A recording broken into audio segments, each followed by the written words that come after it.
我今年33岁了，还没结婚，没生孩子，就是我现在真的很后悔。我后悔当初我为什么没有早点去结婚，拖到了30多岁以后的年纪。到现在我真的很后悔。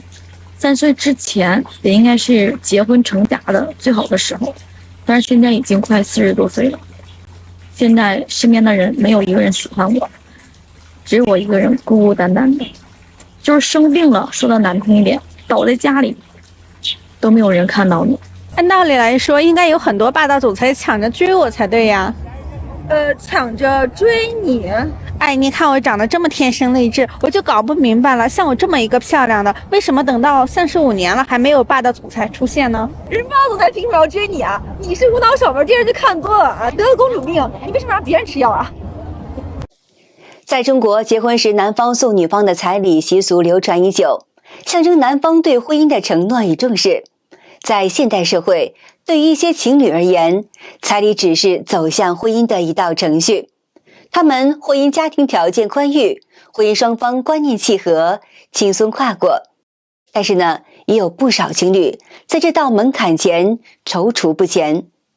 男方家庭感到经济压力大，女方家庭则坚持不能委屈女儿。双方在拉锯战中逐渐消耗了原本的感情，甚至导致分道扬镳。我们谈了3年，其实分开的时候感情还是挺好的，后来因彩礼的原因我们分开了。你们分开多久？我们现在已经分开1年多了。28岁男生因为彩礼而分手了。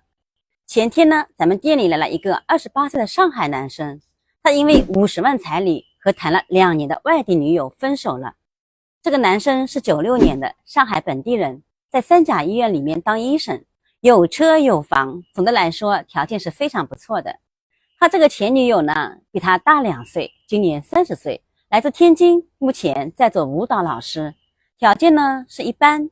还有一个弟弟，两个人呢是玩剧本杀认识的，谈了2年，两个人感情倒是蛮稳定的。博主说，女方父母一直催着赶紧把这个婚事给定下来，于是女方就提出了订婚要求，说她要50万彩礼。男生父母知道以后就不让儿子娶她了。男生觉得两个人毕竟已经谈了2年的恋爱了，不希望因为彩礼的问题而分手，于是便试探着问女生，彩礼能不能意思一下，给个10几万，走个流程就好。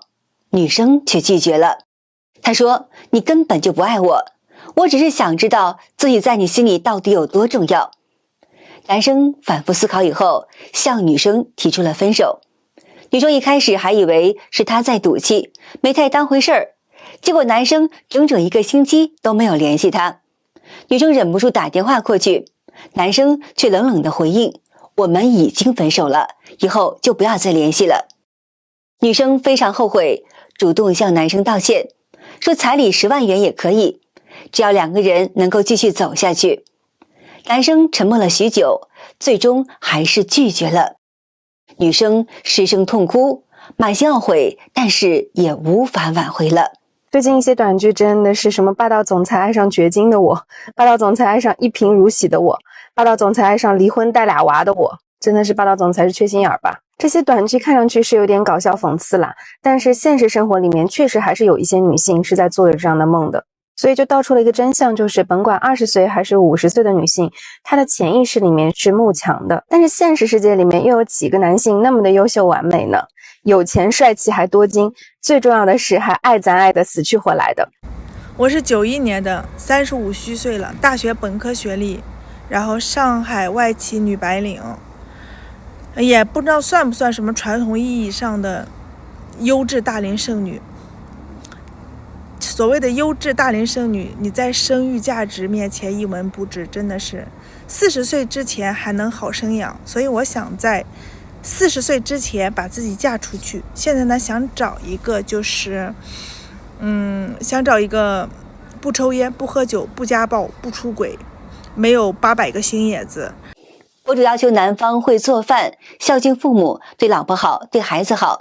他对男方身高没有太多的要求，1.65米以上就可以了。他说，我不要房不要车，我之前不想要彩礼，但别人说免费的东西不值钱，那我要彩礼6.6万，有没有报名的？大不了找个有钱人嫁了，或者我就想找个有钱人。OK， 那我今天跟你说一下啊，打破一下很多女生的幻想，有钱人都不是傻子，在这个社会环境下，但凡能挣到年入100万以上的都是精英，没有一个像20年前那种土大款。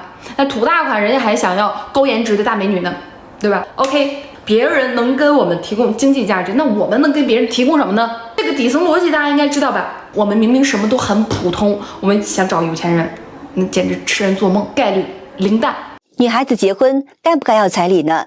这位博主告诫没结婚的女孩子说，一定要彩礼，特别是男方家跟你讨价还价那一种。我要告诉你，底层家庭的男人，如果你不要彩礼，他不会去多么的珍惜你、怜惜你，他反而会在亲戚朋友面前大肆的炫耀说，你看我娶老婆就不要钱，免费的，人家还倒贴。所以我告诉你一句话，你一定要彩礼。钱虽然很多情况下，很多父母是会把这个钱给到你家庭的启动资金的，国家不敢轻视你的。但如果你没有钱，他们就会轻视你，不仅会轻视你，他们根本不会尊重你，连最起码的尊重都没有。所以姐妹们，彩礼是对我们生育价值的一个补偿，一定要记住这句话，不要觉得说别人说你爸妈卖女儿，或者说你自己觉得我真的是不是要多了，不会。我89年的单身未婚，你们眼中的大龄剩女。其实呢，我很有自知之明，我知道自己年龄大了，有可能呢成为高龄产妇。所以说呢，我把择偶的标准降得非常的低，不要车，不要房，不要彩礼，甚至呢还可以倒贴彩礼，就这样倒贴都已经无人问津了。我就在想，我这辈子是不是结不了婚了？那我最终的归宿会在哪里？养老院、敬老院，还是孤独终老？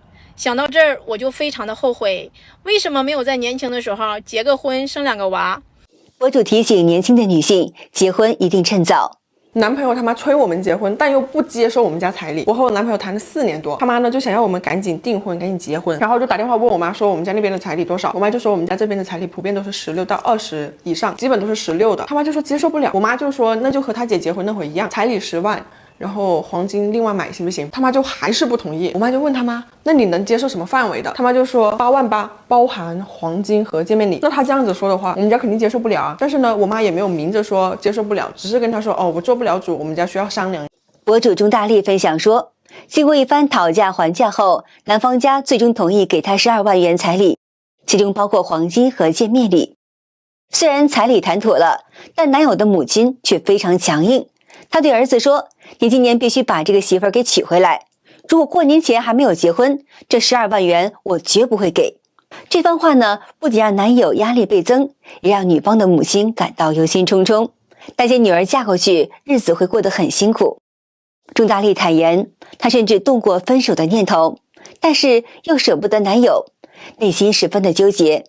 最后他向网友们求助，遇到这种情况，你们都是怎么处理的？只要他不给你彩礼，这种男人就一定不要嫁。所有宝宝们，只要他结婚的时候彩礼都不愿意给你，房子也不愿意写你名儿，我告诉你，他其实就是在心里在防备你。彩礼这个东西，不是说我们多物质，也不是说我们在卖女儿，它是一个试金石。你想，你结婚了，远离自己的家乡，远离自己的朋友，远离自己的家人，到异地孤独的一个人，然后到他们家族里边去生活。结果呢，你又给他生孩子，又给他做饭，又给他洗衣服，跟他生活一辈子。结果10万块钱彩礼他都不愿意给你，名字他都不愿意写你名儿，这明摆着根本就没把你当一家人。现在结个婚真是太难了，我姐妹结婚我真的是疯了，2家人拉锯战谈价格已经谈了1-2个月了，没完没了的。女方这边呢就咬死了18万8，男方那边呢就说我只出8万8，两边呢就因为价格谈不拢，这个婚事就进行搁置了。而且呢双方呢2个人其实是感情很深的，就是那种我认定你了，你也认定我了，俩人就想好好过日子，但这彩礼就是谈不拢，就是双方的父母谁都不松口，女方就觉得说我养你这么多年，我供你吃供你喝供你上学，我花多少钱啊，而且你还有个弟弟，你不为你自己那个什么考虑，你得为家里考虑吧，将来怎么办呀？然后呢男方这边就觉得特别离谱，他们家已经全款买了车房了，娶个老婆应该是花钱，应该要出彩礼，但是你现在还让我们出18万8，再加上全款的房子，那怎么可能呢？他们就不同意。博主说，这对年轻人也没有勇气背着父母去领结婚证，因为双方父母都属于控制欲极强的类型，一旦子女不听话，他们真的什么事都可以做得出来。于是这桩婚事也就僵在那里，两家谁也不想后退一步。你觉得结婚的话18万的彩礼多不多？河北来说是一个正常的一个价格，河北的话是18.8万吧。觉得结婚的话18万的彩礼多不多？不多。为什么呢？在临汾的话，我们都28万8起。如果结婚的话，你觉得18万的彩礼多不多？不多呀，我觉得结婚本来就是一个，要花的比较多，因为毕竟是女方要嫁到男方家里。结婚的话，18万8的彩礼高不高？真不高。为什么？我刚大学毕业才赚多少钱？18万8。全国彩礼向山东济南来看齐，最近火了呀！济南彩礼3万1800，符合99%的家庭，寓意就是3加1一起发。女方呢陪嫁一辆10几万的车子，或者是几十万的车子，男方呢出房子首付，男女双方对等，2个人组建自己的小家庭呢，共同去还房贷，这呢才符合99%的中国家庭。您觉得呢？山东青年小朱和女友相恋多年了。2023年，35岁的他终于凑齐了18万8的彩礼。然而呢，就在婚礼筹备进入倒计时时呢，女方突然提出还要加价3万元，理由是18万8是彩礼钱，3万元是用来买3金的。这突如其来的要求让小朱感到愤怒失望，于是他做出了一个让所有人都震惊的决定：退婚辞职，拿着这笔钱出去旅游。对许多人来说，3万块钱或许不算什么，但对小朱而言却是一笔沉重的负担。因为他在山西一家普通的物业公司上班，月薪只有4000块钱。之前他为了凑够18万8，过着几乎是苦行僧般的生活。他把每天伙食费控制在30块钱以内，经常吃馒头，因为馒头抗饿还便宜。他不下馆子，住在郊区不到10平米的出租屋里。他靠着极度节俭的生活方式，终于凑齐了18万8，这其中还有2万块钱是向朋友借来的。眼看着婚期将近，女方家却临时提出还需要3万块购买首饰，这个要求让小朱难以接受。他试图沟通，希望能够达成理解，但女友却回应道：“我闺蜜都有。”这场争执彻底击垮了他们多年的感情。最终，小朱决定辞职出去旅游。他在个人简介中写着：“除了结婚，这笔钱还能做什么？世界这么大，我想去看看。”并把自己的网名改为18万8环游中国。这不是一场奢华的旅行，而是一段心灵的疗愈。他走过15个省份，踏足48座城市。他搭绿皮火车，骑共享单车或者步行。他住最便宜的青年旅馆，甚至在公园的长椅上露宿，吃最简单的方便面。这段旅程持续了7个多月，他仅仅花费了4万块钱。令他意想不到的是，他在途中邂逅了新的爱情。现在他虽然过着平凡的日子，但是他感到心满意足。好的，今天就和大家聊到这儿了，请您记得点赞、订阅、留言，并且分享给您的朋友们。感谢您的支持，我是美玲，我们下期节目再见。